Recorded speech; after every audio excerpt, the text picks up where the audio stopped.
Oil, autos, and housing are all things central bank policymakers take into account when they determine what to do about interest rates. Just 1 week ago, Federal Reserve Chair Janet Yellen suggested that fewer interest rate hikes will happen this year. But as Steve Liesman reports, in the days since, a lot has changed, even inside the Fed.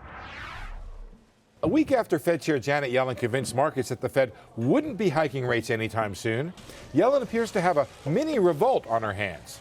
5 Fed presidents have publicly come forward to suggest a preference for raising rates as soon as April if the economic data remains strong.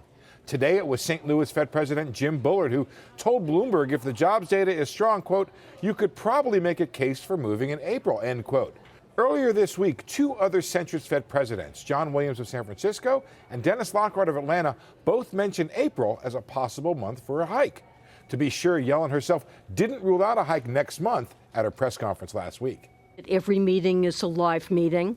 April remains a live meeting, and we will be tracking incoming data. It's a slightly shorter period. We have 6 weeks, but there will be additional data on the labor market and on various factors that pertain to inflation.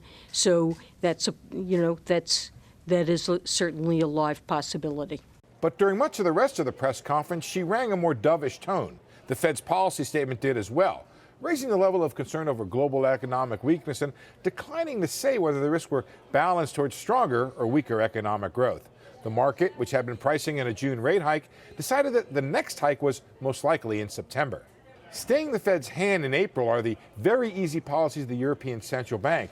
Another Fed rate hike could renew strength in the dollar, which could hurt U.S. exporters. And the Fed might be more comfortable hiking in June, which is the next month, with a press conference. And among the 5 Fed bank presidents pushing for April, only 2, Bullard and Kansas City Fed President Esther George, are voters. So Yellen would probably still have the votes to keep rates unchanged in April. The question is whether what's being said publicly by some Fed presidents is being thought quietly by others. For Nightly Business Report, I'm Steve Liesman.